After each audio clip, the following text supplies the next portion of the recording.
By the way, here's a little bit of history. Since you mentioned in our last episode about Juneteenth, you read some quotes from abolitionists, and I had reason to hear over the weekend a little bit about the guy who wrote the hymn "Amazing Grace." Everybody knows that hymn, even if It's a you're not great hymn. Christian. It's a great hymn. Do you know about the guy who wrote it? I know nothing about it other than I like Um, the music. so John Newton was his name. He was an English Anglican clergyman and an abolitionist, but he didn't start off an abolitionist. He worked on slave trader ships, and he himself then, at some point, he was taken. He was a white guy, but he Hmm. himself became a slave for a while of Princess Pei. He got a little Uh, comeuppance there. yeah, he himself was a slave, and then he also owned. I think he owned his own slave ships for a while. But then he had a conversion to Christianity, and he renounced slave trading, and he became a prominent and loudmouth abolitionist who spoke about the evil of what he used to do and believe in and justify.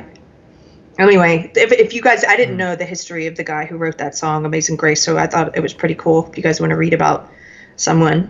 Um, but, they're not going to teach you about people like that. you know and they would say that's an individual's, that's an individual who changed his beliefs. In that article, I didn't finish reading it, but she actually attacks one of the beliefs that I think is foundational to Christianity, which is this whole idea of, and it's not just to Christianity, it's to other, this idea of, that quote, "Be the change you want to see in the world." Mm. And this was revolutionary for me when I started leaving the cult, was realizing that if you, it's sort of like what Jordan Peterson talks about. If you want to change the world, quit focusing on all this external stuff. Like, change yourself. Right. Make Change your the way bed. you relate to the world. Make your bed. Change yourself. This is where change happens, is internal. The biggest changes happen here. And then because you're behaving differently, like if you go out into the world and you try and make sure that your beliefs that are reflected in your behavior, you're going to change people just because of the way you're treating them is different. Like, something's different about you. You are making sure that your behavior reflects your beliefs, which a lot of people don't do anymore. And so there's this idea in Christianity of, I mean, this is where the change happens. If when people say, well, God's going to change your life, it doesn't mean, I heard a preacher say this weekend, it's not like you're going to go home and get a check for $100,000 in the mail. It's not some external change. It's a change that happens in you. And, and, and that change then creates external changes as well. But this is an internal thing, right? You're changing internally.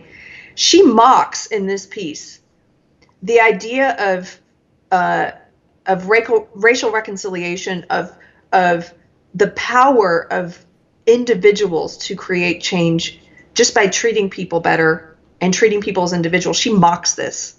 Yep. She says this is an individual thing that you're talking about, like as if you can heal systemic racism with hugs. And it's like, yeah, actually, you Actually, can. you can. You Yeah. idiot. Yeah, you Yeah. idiot. Yes, you If can. the That's next how you heal generation it. doesn't have any racism in their bones and they only have hugs, you will heal it within a generation. Like Yes, that's what happens. I That's can't the only way you can heal it, actually. stand it. Uh, Yeah, she's arguing on behalf of some kind of totalitarian force, yep. forcing systemic change at the butt of a gun. Inevitably, that's what that means, at the butt of a gun with force. And that's how you change the world. No, it's not. You callous, hypocritical toad. You change yourself first. And I'm Just called her sorry a you've toad. lost sight of that. She is a toad. Sorry, that was a good one. Heard Okay. anyone call anyone a toad before? That was good.